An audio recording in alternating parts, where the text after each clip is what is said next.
सभी मसीह भाइयों और बहनों को जय यीशु। हम परमेश्वर पिता, परमेश्वर पुत्र और परमेश्वर पवित्र आत्मा का धन्यवाद करते हैं इस दिन के लिए, इस समय के लिए और इस टाइम के लिए। आज हम लोग जानेंगे कि क्या हम परमेश्वर की सिद्ध इच्छा पर चल रहे हैं या नहीं। यदि आप अपनी इच्छा पूरी करना चाहते हैं और परमेश्वर की भी इच्छा पूरी करना चाहते हैं तो ऐसा हो पाना संभव नहीं है।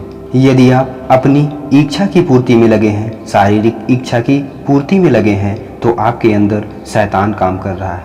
अपनी इच्छा की पूर्ति के लिए परमेश्वर के पास आते हैं, अपनी शारीरिक इच्छा की पूर्ति के लिए परमेश्वर के पास आते हैं, तो आप बिल्कुल मत आइए, क्योंकि आपको यहाँ पर कोई लाभ मिलने वाला नहीं है। हम वचन से पढ़ेंगे मत्ती अध्याय 6 उसका 24 पद। कोई मनुष्य दो स्वामियों की सेवा नहीं कर सकता, क्योंकि वह एक से बैर और दूसरे से प्रेम रखेगा, या एक से मिला रहेगा और दूसरे को तुच्छ जानेगा। तुम परमेश्वर और धन दोनों की सेवा नहीं कर सकते। यदि आप परमेश्वर के पास आना ही चाहते हैं तो आप आत्मिक चंगाई के लिए आइए, जहाँ पे आपको हर वो सुख और शांति प्राप्त होगी। और इस बात को हम कैसे समझेंगे कि आत्मिक चंगाई क्या होती है। शारीरिक लालसाओं को त्याग कर आत्मा के अनुसार जीवन बिताना, यही आत्मिक चंगाई होती है। और आत्मिक चंगाई के फल क्या हैं, हम उसको समझते हैं। आत्मा का फल प्रेम, आनंद, मेल, धीरज और कृपा, भलाई, विश्वास, नम्रता और संयम। ऐसे कामों के विरोध में कोई व्यवस्था नहीं। और शारीरिक लालसा क्या है, हम उसको भी समझते हैं। शरीर के काम तो प्रकट हैं, अर्थात व्यभिचार, गंदे काम, लुचपन, मूर्ति पूजा, टोना, बैर, झगड़ा, ईर्ष्या, क्रोध, विरोध, फूट, विधर्म, डाह, मतवालापन, लीला क्रीड़ा और इनके ऐसे और भी बहुत काम हैं।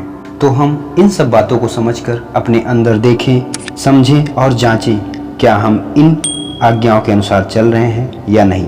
यदि आप नहीं चल रहे हैं तो आप चलिए, क्योंकि जब हम परमेश्वर की इच्छा को पूरा करने लगते हैं तब हम मन में एक अद्भुत शांति को महसूस करते हैं। फिर चाहे शारीरिक तकलीफ हो या आर्थिक तंगी का सामना करना पड़ रहा हो, लेकिन परमेश्वर एक ऐसी शांति जो समझ से परे है वो हमारे मनों में देता है। तब हमें समझ लेना चाहिए कि हम परमेश्वर की सिद्ध इच्छा पर चल रहे हैं। और मसीही की शांति, जिसके लिए तुम एक देह होकर बुलाए भी गए हो, तुम्हारे हृदय में राज करे और तुम धन्यवादी बने रहो। आमीन।